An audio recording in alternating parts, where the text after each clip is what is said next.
Sizdagi jimlik qalbingizdagi insoningizga qanaqa ta'sir qilyapti? Siz jimsiz, u o'zini qanaqa his qilyapti? Qani shuni ko'raylikchi. Sizni jimligingizga uni reaksiyasi qanaqa?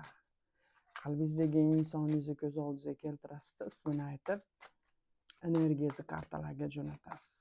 Boshladim. Rosayam kimnidirni yaxshi ko'rishi bor, qandaydir problemalarni ko'p o'ylayapti, diqqatchiligi bor, siqilinchi bor, doim cho'ta nimadadir yuradida bu yigitni gulichi. Mehnat qilayotgani, harakat qilayotgani, intilayotgani, sabr qilayotgani, u bilan bu bilan g'iji bo'layotgani, keyin qandaydir bunga ishlarida yangilanish, ishlarda o'zgarishlar bo'layotgani bu yerda ko'ryapsiz. Siz qanaqa energiyalardasiz? Siz boyevoy energiyadasiz. Siz hamisha yutadigan odamsiz, lider odamsiz. Hammaga gapingiz o'tadigan atrofingizdagilarga. Aslida ham transformativniy energiyalardasiz. Undan tashqari juda ham tezsiz.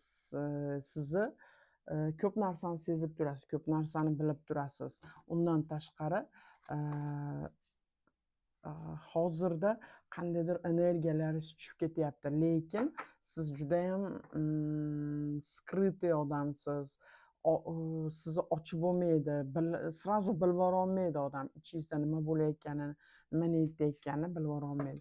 Xo'p, u sizni jimligingizga qanaqa ta'sir bo'lyapti? Unga qanaqa ta'sir bo'lyapti jimligingizga? Unga qanaqa ta'sir bo'lyapti? Tuzingizda ta'sir qilyapti. Chunki deganda o'zini ko'proq puli bilan, ishi bilan aldamoqchi bo'lyapti-yu, lekin nima deydi?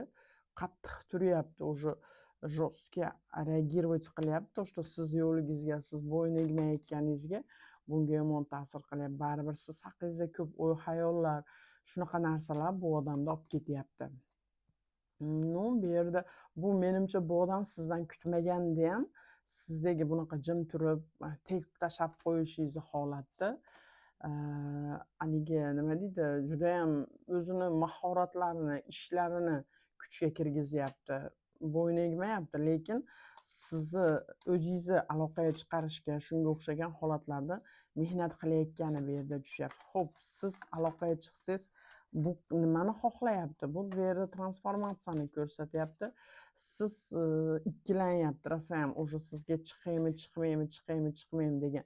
Lekin rosa ham anaqaga nima deydi, mahkam turib olyapti, aytganida turib olyapti. Aloqaga chiqsangiz qanaqa holatga tushadi? Aloqaga chiqsangiz o'zini krutoy imperatorligini ko'rsatib turib oladi. Undan tashqari aloqaga chiqadigan bo'lsangiz, xursand bo'lib ketadi. Siz bu odam uchun kimsiz? Siz bu odam uchun kuchsiz, mo'jsiz, energiyasiz. Shunaqa gaplar qizlar. Sizsizlikda sizdan keyin vahimasi bor, o'y-xayollari bo'lyapti. Qandaydir vahimalarda qolib ketgan yigitni guli.